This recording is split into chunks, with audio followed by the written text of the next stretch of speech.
নাহিদ ভাইয়ের উপরে হামলা হইলো কেন? সাজ্জিদের উপরে হামলা হইলো কেন? আস্তাতুর উপরে হামলা হইলো কেন? এনসিবির উপরে হামলা হইলো কেন? প্রশাসন কি করে?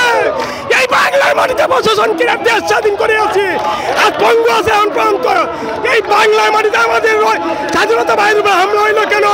প্রশাসনের জবাব চাই, এই প্রশাসনের জবাব চাই। আপনারা ইতিমধ্যে জানেন যে হচ্ছে জুলাইয়ের সম্মুখ যোদ্ধারা তারা আজকে গোপালগঞ্জে গিয়েছিল কর্মসূচি পালন করার জন্য, এবং ওইখানে আমাদের তো কোনো হচ্ছে ঘোষণা ছিল না যে আমরা কারো উপর অ্যাটাক করবো বা এরকম কিছু, কিন্তু দেখা গেছে নিষিদ্ধ সংগঠন ছাত্রলীগ, আওয়ামী লীগ, যুবলীগ তারা সারা বাংলাদেশ থেকে নেতাকর্মীদেরকে জড়ো করে ঘাপটি মেরে দেখা ছাত্রলীগের কর্মীদেরকে নিয়ে তারা জুলাইয়ের সম্মুখ যোদ্ধাদের উপর আক্রমণ করেছে। এটা আমরা স্পষ্টভাবে দেখেছি এবং ভিডিও ফুটেজে আপনারা দেখেছেন যে হচ্ছে পুলিশ প্রশাসন তারা ব্যর্থতার পরিচয় দিয়েছে।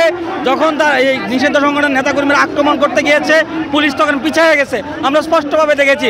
এই ইন্টারিম সরকার 1 বছর হয়ে গেছে ক্ষমতায় তারা গিয়েছে, কিন্তু এখন পর্যন্ত তারা এই যে আওয়ামী লীগের যে এত অপকর্ম গণহত্যা চালিয়েছে, সেই আওয়ামী লীগের নিষিদ্ধ সংগঠন ছাত্রলীগের যুবলীগের তাদের অঙ্গ সংগঠন কারোই ওইভাবে বিচার এখন পর্যন্ত করতে পারে নাই।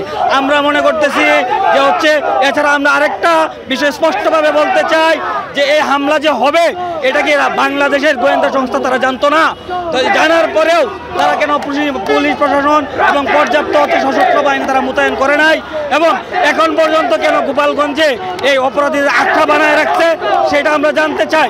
এছাড়া হচ্ছে আমরা আরো বলতে চাই যে গোপালগঞ্জ কি বাংলাদেশের বাইরে, যে হচ্ছে গোপালগঞ্জ এখন হচ্ছে আওয়ামী লীগের আখ্যা হিসেবে থাকবে? বাংলাদেশের পুলিশ প্রশাসন সশস্ত্র বাহিনী তারা কি করছে? কেন তারা অ্যাকশন নিচ্ছে না? কেন আওয়ামী লীগের বিচার করতেছে না? কেন নিষিদ্ধ সংগঠন ছাত্রলীগের বিচার তারা এখনো নিশ্চিত করতেছে না? আমরা জবাব চাই। ইন্টারিমকে অবশ্যই আর দায় নিতে হবে।